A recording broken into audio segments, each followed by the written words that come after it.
Bonjour, nous nous retrouvons donc pour voir comment interpréter les résultats des mesures que nous avions fait lors de la vidéo précédente. Nous avions obtenu le résultat 25, 24, 16. Est-ce que mon huile est polluée? Est-ce qu'elle convient encore? C'est ce que nous allons voir dans la suite. Mais avant, on va quand même toucher un petit mot sur la nature de la pollution de l'huile, à quoi ressemble-t-elle et quelles sont ses origines. Alors, les origines de la pollution d'une huile sont multiples. Alors, ici est représenté un circuit simplifié, un circuit hydraulique. On va retrouver donc une centrale hydraulique avec un réservoir qui va propulser de l'huile grâce à cette pompe à travers tout un tas de composants, distributeurs, vérins, filtres, etc. et revenir au réservoir. Alors pendant tout ce parcours, eh bien, l'huile a pu se polluer. Alors de plusieurs façons. D'abord, une usure interne des mécanismes. Les mécanismes en mouvement eh bien, provoquent une usure par abrasion et donc on va retrouver des particules de joint et des particules de métal dans l'huile qui se déposent au fur et à mesure du temps. Mais d'autres sources de pollution évidentes, hein, si on fait des travaux sans prendre de précautions particulières, des réparations, ou si même on branche sur le circuit hydraulique un outil, par exemple sur une pelleteuse, un godet ou que sais-je encore, on va le brancher avec des flexibles et raccords rapides, et cet outil peut contenir de l'huile polluée, donc il va se mélanger à celle de la pelleteuse. C'est une autre source de pollution. Une source de pollution qui est moins évidente, eh bien, c'est la pollution initiale. Il faut savoir que les fûts, lorsqu'ils sont livrés, sont énormément pollués. Si on regarde au microscope, on va jeter un œil sur de l'huile qui provient de fûts. Regardez à quoi elle ressemble. On constate qu'il y a énormément de particules à l'intérieur. Alors que l'huile dont on a besoin, par exemple, pour faire fonctionner des systèmes hydrauliques proportionnels, doit être extrêmement propre. Donc, quand on reçoit un fût et si on veut compléter le niveau d'un réservoir, on va toujours utiliser un groupe de filtration autonome qui comprend une mini centrale en fait avec un vérin, que dis-je, avec un filtre très fin et on va compléter le niveau ou remplir notre réservoir comme ça. Dernière source de pollution, la pollution par le bouchon des vents du réservoir. Un réservoir n'est pas étanche, il est en contact avec l'atmosphère.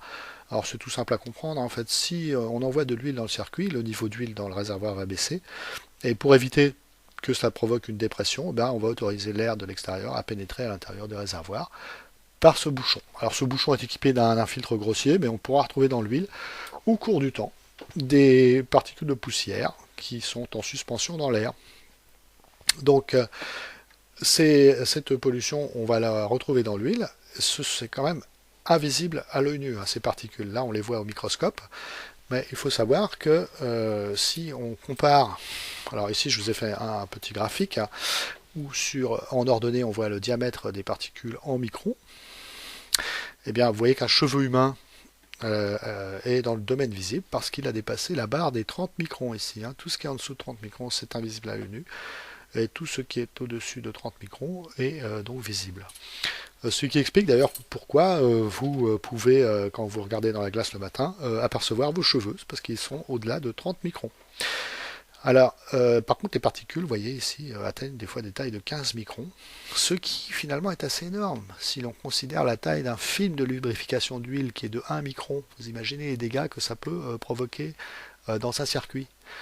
Dans un circuit, on va retrouver des mécanismes comme des pompes à engrenages, pompes à palettes, etc. Et vous voyez que les jeux de fonctionnement ici sont très faibles.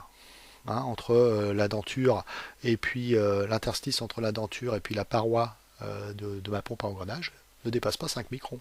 Je vous laisserai regarder les chiffres pour les autres. Donc ça va provoquer des rayures. Qui dit rayure dit fuite, dit efficacité réduite, dit aussi jeu de fonctionnement augmenté.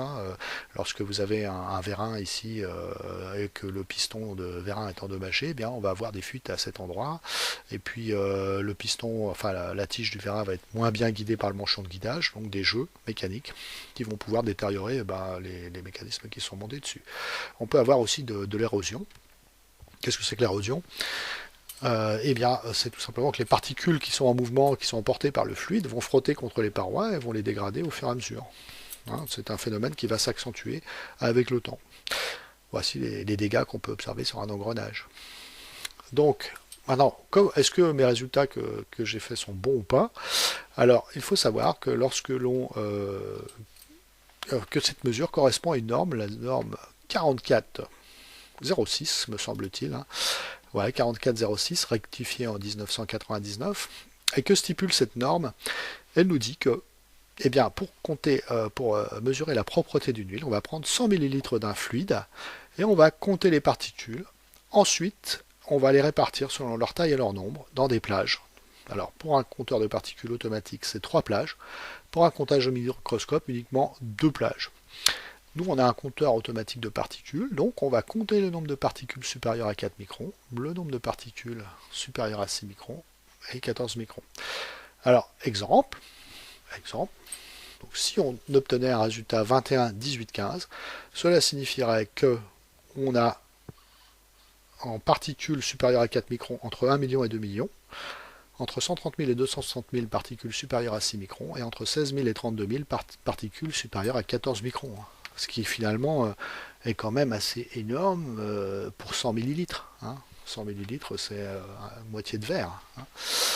Voilà. Alors, est-ce que c'est bon? Est-ce que quand on trouve un résultat de 21, 18, 15, est-ce que mon huile est bonne pour le service ou pas? Alors, pour le savoir, il faut se reporter à un autre tableau. Alors là, je vous remontre un petit peu à quoi correspondent, vu au microscope, ces classes de propreté. Vous voyez que plus le chiffre est élevé, plus l'huile est polluée. Voilà, une huile pratiquement pure, enfin pas pure, mais avec une très bonne propreté, c'est 15, 14, 11. Alors, ce sont des huiles qui sont réservées pour les systèmes hydrauliques modernes, c'est-à-dire les systèmes à hydraulique proportionnelle où tous les composants sont usinés avec une extrême précision. Elles ne supporteraient absolument pas donc la moindre pollution. Alors, donc, nous, avec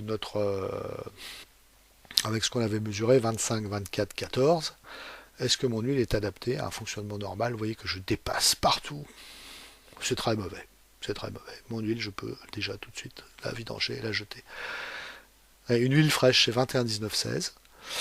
Et donc, par rapport à une huile fraîche, elle est extrêmement polluée.